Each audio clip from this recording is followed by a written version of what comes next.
Caso você tenha condições, ajude com um pequeno valor simbólico essa instituição sem fins lucrativos. Qualquer valor é de grande ajuda.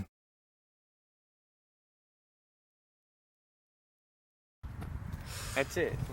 We're done now, right? Yeah, God, I hate this fucking school. you hate it. These are the best years of your life, Andre.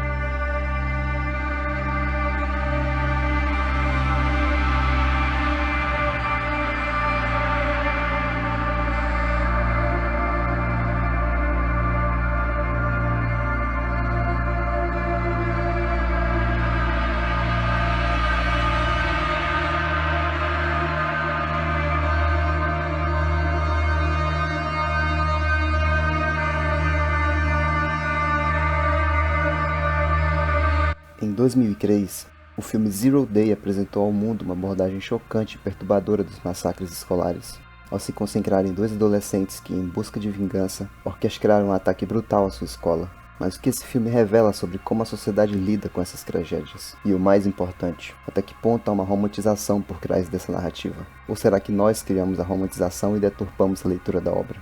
Hoje iremos conversar sobre isso e sobre o que eu considero um dos melhores filmes do gênero.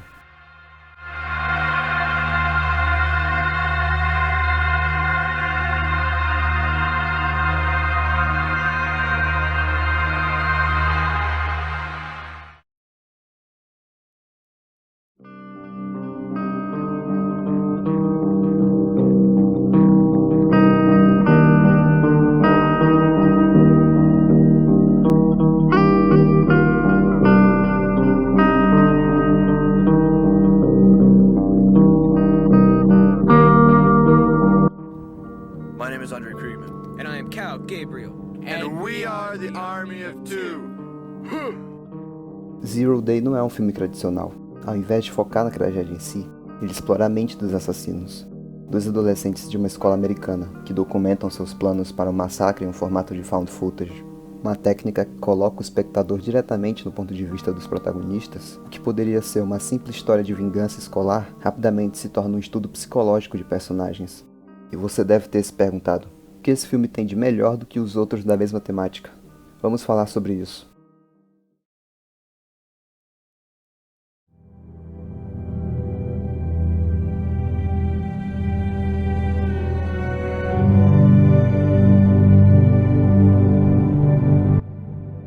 Diferente dos exemplos mais conhecidos, como o filme Elephant, do diretor Gus Van Sant, em que não há sutileza e falha em desenvolver seus personagens, ao ponto de se tornar somente um passeio pela tragédia, ocorrendo de forma ininterrupta, é como se toda a narrativa fosse uma desculpa para os planos sequências do diretor. Fora o fato da ausência de diálogos que poderiam ser muito benéfico para os personagens, o filme falha em adentrar psicologicamente nas vítimas, e por isso seu impacto é reduzido ao ponto da perca de interesse, e com nenhum objetivo, claro, acaba se tornando vazio e sem propósito.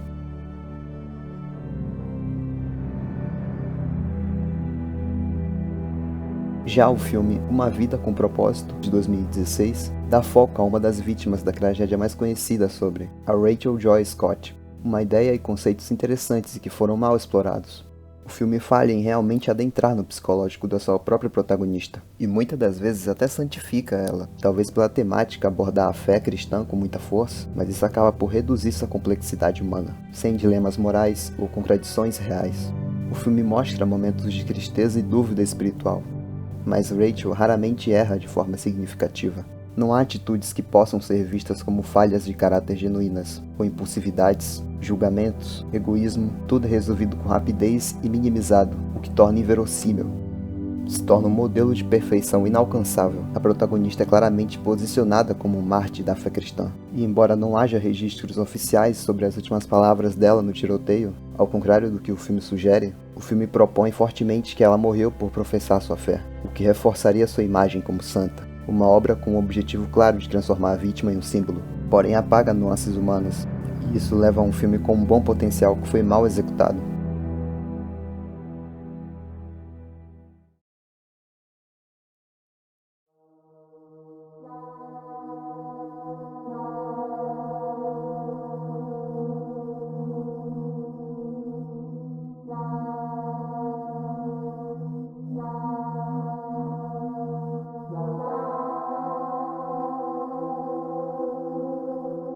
Por todas essas análises em outras obras, Zero Day se destaca no foco de um dos núcleos que ainda não havia sido explorado no cinema, a psique dos agressores, com claras semelhanças em alguns aspectos nas personalidades de Eric Harris e Dylan Klebold, com porém do diretor ter tornado seus personagens únicos, cada um com sua respectiva forma, ao ponto de termos a apresentação de uma poesia que nos mostra a complexidade psicológica de um dos personagens. What are you doing? Just some poems. The gun may be the perfect weapon, he said, standing between a rock and a hard place. But a gun is nothing without a bullet, I replied. I am my bullet. I live my life along the perfect, parabolic arch of purpose, meaning. And then there was that time that you stepped on a landmine, and I never forgave you. And you could feel the entire rise and fall of the Third Reich at your feet. It's a wasted life. Thank you. Essa poesia é uma metáfora direta para a transformação interna de Cal e sua rendição ao ódio e à violência. A arma perfeita representa o potencial, o poder bruto ou a intenção violenta. A expressão entre a cruz e a espada amplia essa tensão. Uma situação sem escapatória, onde a escolha violenta surge como uma única opção possível. A dinâmica entre a arma e o projétil é fascinante. Cal se reconhece como um agente da ação. O projétil, mesmo com o potencial de agir, a arma, e sem sua participação ativa, nada acontece. Como se ele dissesse, sem me lançando o disparo, o plano não se realiza. Um verso carregado de ironia e desespero. A perfeição aqui pode ser entendida como a consumação do plano, um objetivo final cujos contornos são trágicos e definidos. O senso de ordem encontra-se no caos planejado. A metáfora da parábola remete a uma trajetória, nascimento, ápice, queda, uma vida com um propósito e com um fim inevitável. Também pode refletir o arco emocional de Cal, esforço, clímax, o ataque e o colapso terminal. Aqui aparece uma sensação de traição ou violação traumática. A mina terrestre sugere um evento inesperado, devastador, uma ferida emocional pela qual Cal incrimina o outro, ou a sociedade. A mágoa se mantém sem perdão. Uma imagem intensa. O peso histórico da violência e do totalitarismo está presente. A metáfora talvez sugira que as consequências do trauma, real ou emocional, reverberam como ciclos históricos de poder e destruição. O verso final é como um veredito. Toda essa experiência, o potencial, o propósito, o trauma reproduzido, culmina em uma vida desperdiçada. Para Cal, sua existência é reduzida ao fracasso. Tudo isso indicaria um presságio sombrio, demonstrando o quão soterrado e determinado o personagem estava, sucumbindo à raiva e marcando um ponto de virada no longa, mostrando que não há retorno de vida normal e saudável para ele. A poesia, nesse sentido, não justifica as ações de Cal, mas nos convida a olhar para o processo emocional que o levou até ali. Ela é o clímax do seu colapso psicológico. Na visão de alguns fãs, o poema usa a arma e a bala como metáforas para potencial de poder e apropriação. Além da teoria de que o Cal é a bala e o Andrew é a arma, se não estivessem juntos, o Zero Day não teria acontecido. Além disso, temos várias outras cenas que demonstram o estado mental perturbado de Cal, seja desabafando para a câmera ou dialogando com uma antiga colega de sua escola, que deixa nítida a mudança que ocorreu após os garotos terem se conhecido. You hang out with him a lot, and I just don't want you kind of, becoming like him. Who would you consider the leader of the Andre Cal army of 2? Is it me or Andre? Andre? You think it's Andre? I don't know. When you're with him, you're different than you are now. How am I now? And now you're the Cal that I've known for a really long time. And when you're with Andre, you're like Andre number 2. Outro aprofundamento psicológico seria no próprio Andrew, com uma interpretação que fica subtendido sobre ele ter indícios de apreciação por ideais políticos autoritários, com possíveis associações ao nazismo. No filme, o sobrenome Kriegman poderia significar Homem da Guerra, além de toda a retórica militarizada e elitista, ao ponto de ter uma visão distorcida de si mesmo. Além disso, há também uma cena rápida em que Andrew testa um tipo específico de pólvora, fazendo uma suástica com ela. Na cena do poema, quando Cal fala sobre o Terceiro Reich, automaticamente mantém os olhos em Andrew, fazendo alusão e reforçando essa interpretação. No entanto, não há realmente cenas que determinam que o personagem seja um apoiador fanático desses ideais, mas apenas com traços menores de sua personalidade, que dá mais peso à obra, tornando-a mais realista, pois caso Andrew realmente seja neonazista, não se torna algo caricato, mas plausível. Mas também ao longo do filme, vemos os personagens justificando suas ações de uma forma quase racional, sempre enfatizando que todo planejamento e motivações surgiram deles, e somente deles, e que não há influência de fatores externos. A culpa não são dos jogos que eles jogavam, das músicas que ouviam, ou de um lar desestruturado, porque esses não são os motivos. We acted alone. We obtained the weapons alone, and nobody knew that we were going to do this. Our parents had nothing to do with this, and so everybody knows they didn't know anything about it. I'm guilty about this. I mean, it's not your fault. We love you. I mean, we weren't morons like every other loser that's done this. I mean, we weren't a bunch of fuckos and retards who were just starving for attention. We fooled everybody. I mean, even if we hadn't, could you blame them for not noticing? I mean, who wants to think that their son, their student, their classmate, their peer, their employee is going to do something like that? There are no reasons, and you're all going to look for them, but you're not going to find them. So fuck you, fuck that, fuck the reasons, there are none. Everything we ever did, everything we ever owned, everything we own right now is going to be scrutinized under like the biggest microscope the world can produce. I don't like that idea. Well, get used to it. Every CD you have, every video game, they're going to go through and say, oh, Mortal Kombat, it was because of that. Yeah, but it wasn't because of any of that. They would be giving them a false... But that's just how stupid people are. I don't know, just get rid of all your stuff, because that's like, body cavity searching through my stuff. I don't want people looking on my ass, and I don't want people looking at all my stuff. That's a good point. No, we just burn it or something. Many video games, books, movies, CDs. This was our idea, and nobody else's. Shit. We gotta do it now. Yeah, I think we just burned all of our worldly possessions. Everything.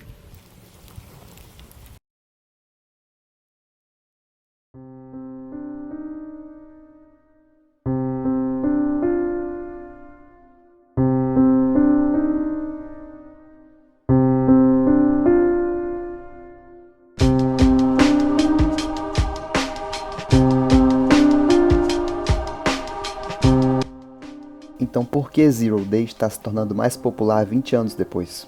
Em tempos recentes, vimos um fenômeno preocupante, a romantização de assassinos e massacres escolares. Em muitas narrativas, esses indivíduos são retratados quase como anti-heróis, vítimas de um sistema que os forçou à violência. O filme Zero Day se insere justamente nesse debate, sendo à frente do seu tempo por colocar de forma sutil essa romantização no longa. There they are. Look, people wrote shit all over it. We love you, Andre. We are praying for you. What's this bullshit? Go douse that one. Hold on. Go fucking douse that. E embora busque uma crítica ao sistema educacional e às falhas sociais, a maneira como ele humaniza os protagonistas pode, inconscientemente, gerar identificação por uma minoria com uma visão distorcida da obra. Claro que a forma que o filme aborda as relações aqui são feitas de forma totalmente naturais, e pela escolha da filmagem found footage, a intenção é realmente nos mostrar que essas pessoas desequilibradas mentalmente podem facilmente ser qualquer um na escola. Claro que existem características que são intrínsecas a esse tipo de pessoa. A exclusão social é definitivamente uma delas, seja intencionalmente ou não. A obra não passa pano para nenhum dos lados, seja dos assassinos, que são demonstrados de formas monstruosas em muitos momentos, More powerful than God. We're gonna be God. No mistake about that. We'll be fucking God. I mean, we decide who lives and who dies. Anybody who manages to get out, years from now, their fucking puny little life is gonna have meaning and they're gonna thank us. Because they're gonna think that God spared their lives. ou com eles sendo gentis com a família e amigos. No, wait. I wrote that. I wrote that. The group hug for the camera. Get out of here if you want to come back. Alright, let's get out of here.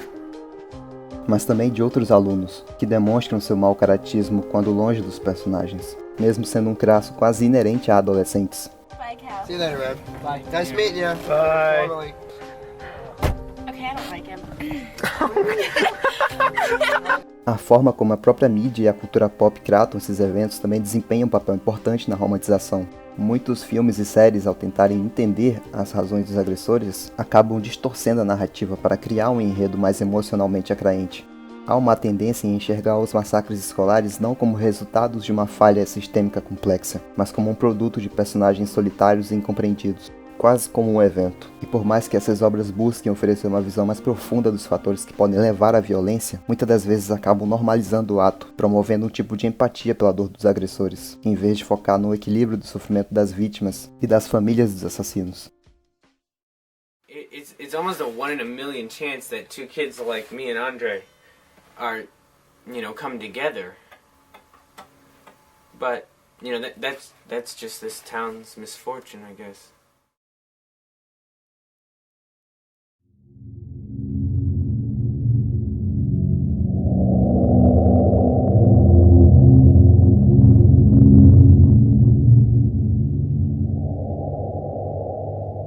Essa tendência de humanizar os agressores em vez de focar nas vítimas e nas famílias afetadas passa a impressão de que os massacres são uma reação inevitável. Eles se tornam figuras trágicas, o que pode obscurecer a verdadeira natureza do crime e diminuir a responsabilidade. Uma visão dicotômica, e que é o principal erro das obras que se baseiam em eventos assim. E é por tudo isso, e pelo fato da humanização em Zero Day, que torna o longa tão bom, sendo a obra cinematográfica mais realista e verossímil sobre tragédias semelhantes. Você não verá os dois adolescentes sendo totalmente psicopatas durante 24 horas por dia. São momentos pontuais e sutis. Em sua grande maioria, estará havendo interações que são totalmente naturais e orgânicas, reforçando a ideia de que pessoas que agem dessa forma extrema e violenta, muitas das vezes não dão indícios tão explícitos assim. Durante todas as interações dos personagens no filme, com suas respectivas famílias, em nenhum momento é mostrado quão desequilibrado mentalmente eles eram, dando maior complexidade à obra e aos seus personagens.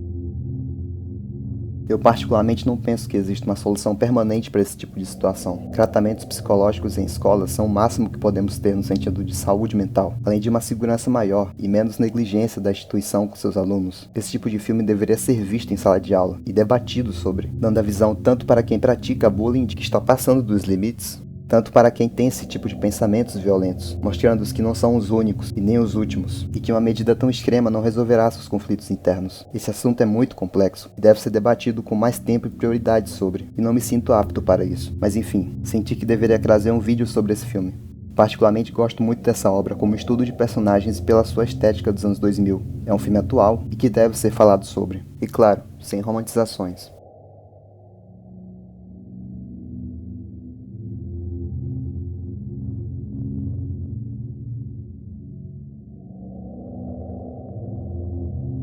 Um dos atores da obra se tornou um youtuber e eventualmente respondeu em vídeo algumas perguntas sobre o filme. O ator em questão é o Andre Kilk, que atualmente faz vídeos sobre viagens, filosofias e etc. Já o outro ator do filme, o Carl Robertson, seguiu a vida de ator e posteriormente a de diretor, com diversos curtas na filmografia, e uma rápida participação em Sopranos. Além do diretor da obra, que participou de Zero Day sendo cameraman e um dos figurantes, ele também co-escreveu um filme protagonizado pelo Ryan Gosling. E o seu trabalho mais recente foi ter escrito alguns episódios de uma série de TV. Atualmente todos eles seguem na busca em crescer profissionalmente, cada um com seus respectivos projetos em andamento.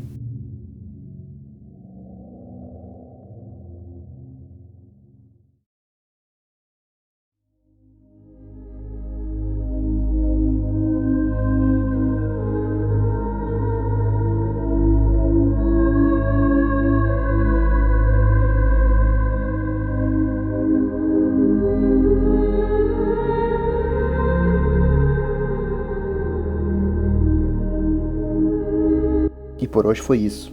Caso tenha uma leitura diferente da minha sobre o filme, comentem aí abaixo que estarei lendo, e sempre de forma educada e saudável. Espero que tenham gostado, agradeço a visualização desde já e até mais. Dude, I want you to know, like, I couldn't have done this with anyone else. Like, I don't know what would have happened to me if we hadn't been friends. I don't think that I could have done this without anybody else either. Ready? I mean, Let's get this shit done.